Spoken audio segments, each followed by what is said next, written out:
For God does not show favoritism. All who sin apart from the law will also perish apart from the law, and all who sin under the law will be judged by the law. For it is not those who hear the law who are righteous in God's sight, but it is those who obey the law who will be declared righteous. Indeed, when Gentiles, who do not have the law, do by nature things required by the law, they are a law for themselves, even though they do not have the law. They show that the requirements of the law are written on their hearts, their consciences also bearing witness, and their thoughts sometimes accusing them, and at other times even defending them. This will take place on the day when God judges people's secrets through Jesus Christ, as my gospel declares. Go and sit down in the pew if you want.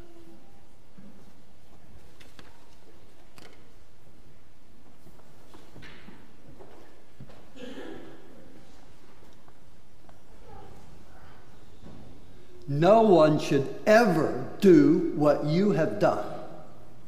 What were you thinking? Now, that is a quote from Genesis. Modern paraphrase, but it's a quote from Genesis. And at least when I read those words, I hadn't gotten them until I read in this paraphrase, and it jumped out at me. I go, wow, that sounds like a parent talking to a child, maybe a teacher or a principal talking to a student. Nobody should ever do what you've done. What were you thinking?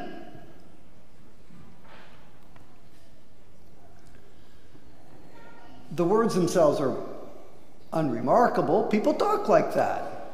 You've had that question. What were you thinking? Nobody should have done that. What is remarkable about these words is who said them to whom. The speaker is a Philistine king. Now, we don't ordinarily think of the Philistines as fonts of wisdom and goodness. But in Genesis 20, it is crystal clear that the Bible writer, in quoting the king, is intending to endorse the king's message. In Genesis 20, it is the Philistine king who is speaking wisdom. Nobody should ever do what you have done. Whatever possessed you to do it, as one of the other translations puts it. The Philistine king, voicing wisdom and the judgment of God, is talking to Abraham, the father of the faithful. Abraham, a little later, is called by God a prophet. God, in these chapters, there's all this rich affirmation of Abraham. You know, he is God's favorite guy. God has chosen his descendants to be the nation of God. The Messiah is going to come from his line. There's all this affirmation of Abraham. But in chapter 20, it is the Philistine king who says to God's favorite, one of the two people in the Bible called a friend of God, a Philistine king is the one who delivers the verdict of heaven to God's friend, saying, what are you thinking? Nobody should ever do that.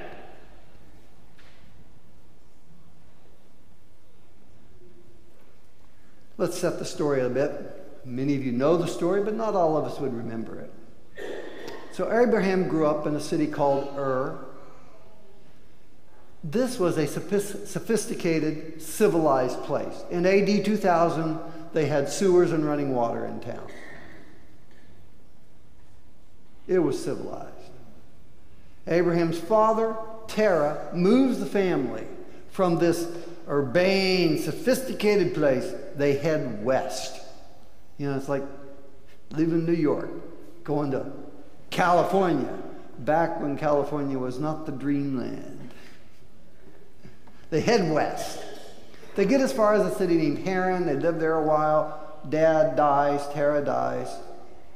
And God calls Abraham, saying, keep going.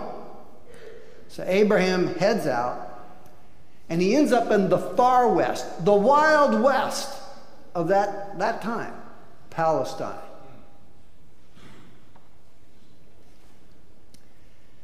Now, it's important to understand that this was the Wild West. This is a place where civilization was not like what Abraham was used to.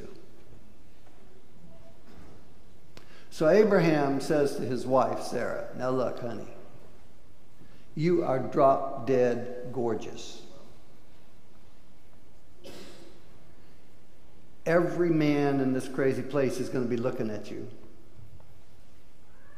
And I'm afraid somebody bigger and more powerful than I am is going to say, I'm going to have her or else. So just tell people you're my sister. That way they won't kill me to get you. If somebody asks you to be their wife, and I'm meaner than they are, I'll tell them no way.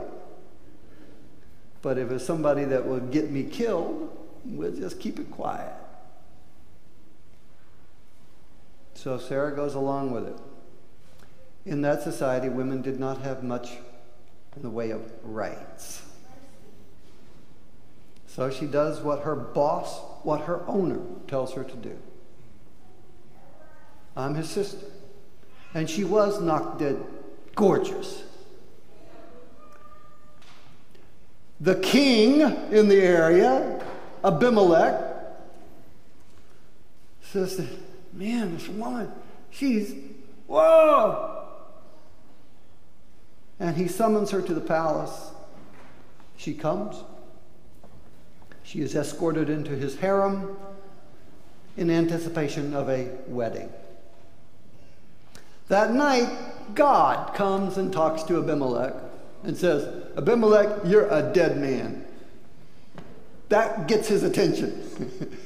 Even kings pay attention when there's a gun at their head. He sits up, whoa, what's up? And God says, look, that woman you're going to marry, she's already married.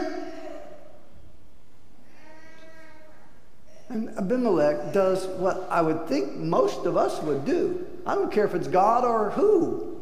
If somebody says, I'm going to punish you because you're doing a terrible thing, and you did it completely, absolutely, innocently, after doing due diligence, Abimelech goes, whoa, whoa, whoa, whoa. She said she was his sister. He said she was his sister. How am I supposed to know? God says, look, I understand. That's actually why I'm warning you.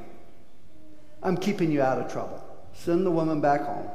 Now, if you don't, Abraham's my guy. And you will die. But you send her back home. I'm warning you. And Abimelech, he's not dumb. He sends the woman home. And they live happily ever after. But it doesn't stop there. The story doesn't stop there. Abimelech summons Abraham and has that little speech. Nobody should ever do what you have done. What were you thinking?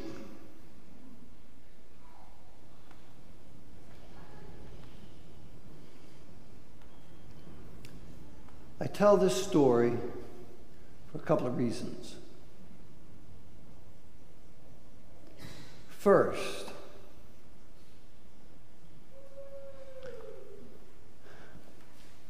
even religious people can fool themselves. I know this comes as a surprise to you. Because when Abimelech asked Abraham, why did you do that? Instead of going, I don't know, man, that was dumb. I should never have. That's not Abraham's response. Abraham offers a reasonable explanation for his immoral behavior. He says, well, the fact is, she is my half-sister, so it was true. She's my sister. So first he tries to insist he wasn't lying, because there was a kernel of truth in what he said. Secondly, he said, look, this is the Wild West. He said, this is a lawless place. I was afraid I'd get killed. So isn't it reasonable to save my neck? And of course, Abimelech didn't buy a bit of it. No, you're a stinking liar, and you've just been a jerk by not standing up for your wife. What's up with this? You don't have to be religious to know right and wrong. And sometimes when we are religious and we do wrong, we gussy it up, we fancy it up, we whitewash it. One of the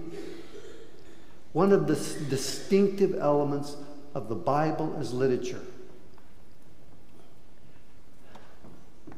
If you read ancient literature, you read the ancient Greeks, you read other stuff, there are sometimes parallels between the Bible and other literature. A lot of parallels here and there. There is something that leaps out from the Bible that is distinctive. And it is this. It is able to both honor people as heroes, as great people, as God's favorite, and not be blinded when they do wrong. If you read the story, the story of Ulysses, Ulysses does some pretty crazy stuff. He does some heroic stuff. There's never a hint in that story. You did wrong, period, end of story. There is not that moral awareness that says that even the hero is under the moral standard, that the hero must be held to it. There's places in the Bible where God's people do crazy stuff. And sometimes they do crazy stuff and they say God told them to do it, and we wrestle with those passages. But even going back to Genesis, there is this other element in Scripture that says it doesn't matter whether you're Abraham, the friend of God, the father of God's people. It doesn't matter if you're David, the divine right king. Who put David on the throne? God did. When David screwed up, the prophet walked in and said, "You're wrong." And the Bible clearly, that's the job of a prophet. Prophets sometimes encourage God's people, sometimes they endorse. But a prophet doing his job will occasionally have to look at the king and say, "You're wrong. That's wrong." And that moral vision that goes through the Scripture has profound consequences outside the Bible as well.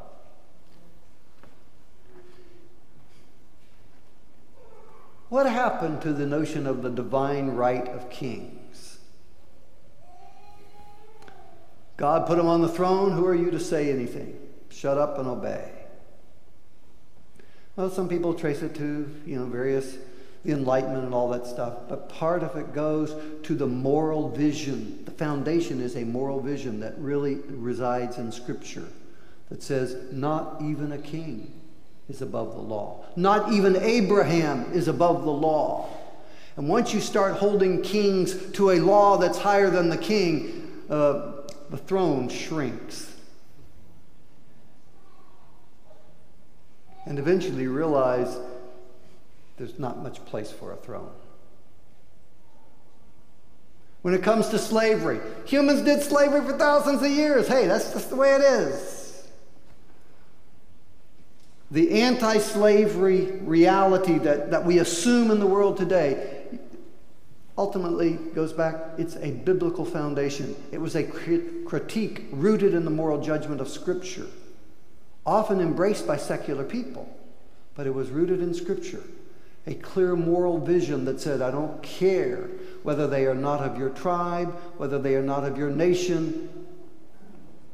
And then later, we don't care if they are not of your color. It's immoral, because morals don't see color, tribe, nationality.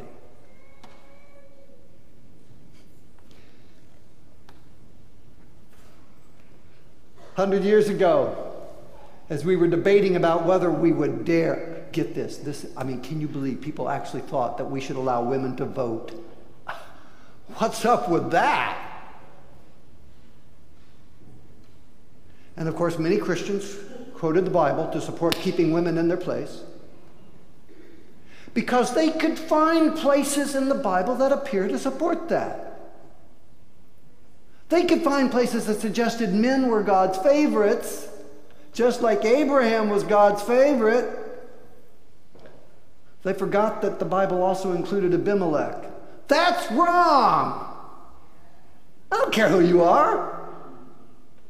Right now, the church, the Adventist church, is wrestling with women's ordination. Some of you know last weekend in Southeastern California Conference, they elected a woman as a conference president. The General Conference president, before they elected her, sent a letter saying, "Don't you elect that woman."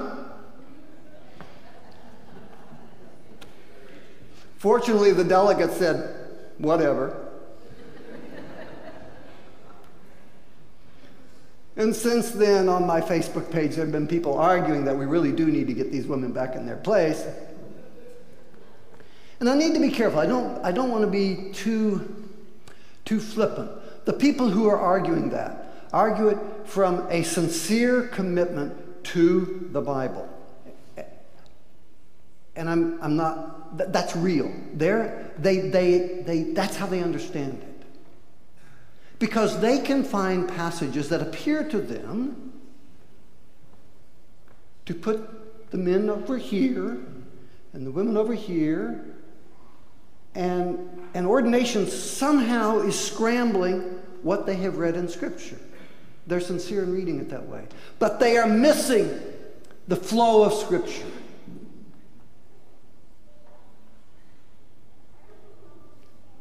They are using details in Scripture to contradict the flow that moves through, which is a constant challenging of those who think that God put them on a high place and others down there.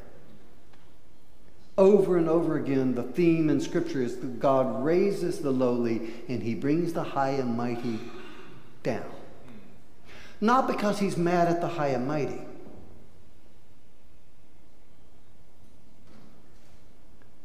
but God is not blind, and that ultimately the moral vision understands that humanity is a level playing field. Well, we have roles and distinctions and jobs, of course. But those who would use Scripture to defend privilege, their privilege, they're misusing it. It's not its job.